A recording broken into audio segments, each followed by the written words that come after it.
সভাপতি বিশ্বজিৎ দাস এবং আমাদের যারা কাউন্সিলর গুলো আছেন সমস্ত কাউন্সিলরদের সম্মতিক্রমে আজকে আমাকে বনগাঁ পৌরসভার চেয়ারম্যান নির্বাচিত করেছে। আমি সবাইকে আমার মনের থেকে আন্তরিক শুভেচ্ছা জানাই এবং আগামী দিনগুলো আমাদের যে একটা বিপর্যয় ছিল বেশ কিছুদিন, সেই পেন্ডিং কাজগুলো আমাদের প্রথম লক্ষ্য থাকবে যে সেটা অতি দ্রুত যত সম্ভব মানুষের পরিষেবা দেওয়া যায়।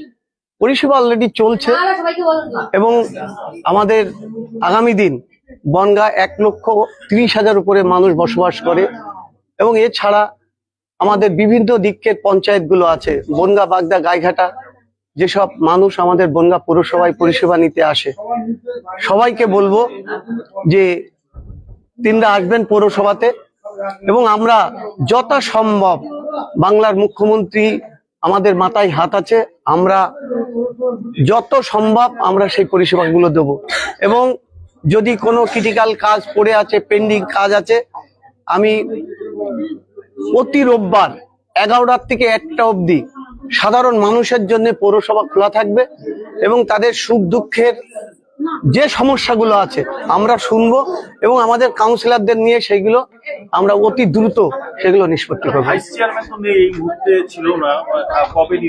না, ভাইস চেয়ারম্যান আজকে আমাদের দল নির্বাচিত করে দিয়েছে। দল তো ভাইস চেয়ারম্যান চেয়ারম্যান নির্বাচিত হয়। আমাদের এই বোর্ডে আজকে এই মিটিং এ আমরা ভাইস চেয়ারম্যানের নাম জ্যোৎস্নাড্ডকে আমরা ডিক্লেয়ার করেছি। এই যে একটা অচল অবস্থা তৈরি হয়েছিল, সেখানে একাধিক ব্যক্তির নাম চেয়ারম্যান হিসেবে এসেছিল, সেখানে আপনি কি সর্বসম্মতিক্রমেই চেয়ারম্যান? হ্যাঁ, আমাদের এখানে আজকে 20 জন কাউন্সিলর উপস্থিত ছিল, তারা সবাই মিলে সর্বসম্মতিতভাবে আমাকে নির্বাচিত করেছে। 20 জন হাজির আছে। গত টার্মে পৌরসভায় পরিচালনার ক্ষেত্রে সেখানে আপনাদেরও বিরুদ্ধে বিভিন্ন অভিযোগ উঠেছে, নতুন করে শুরু করছে, এবার কি অভিযোগ মুক্ত পৌরসভা হবে? এবার আমি দায়িত্ব নিয়ে বলছি, যদি সমস্ত আমার কলিগ কাউন্সিলর গুলো আর বাংলার মুখ্যমন্ত্রীর মাথায়, আমার মাথায় হাত থাকে, বনগাঁ পৌরসভার মাথায় হাত থাকে, অভিষেক বন্দ্যোপাধ্যায়ের মাথায় হাত থাকে, বিশ্বজিৎ বাবু যদি আমাদের পাশে থাকে, আমরা সব কলঙ্কিত মোচন করে দেবো।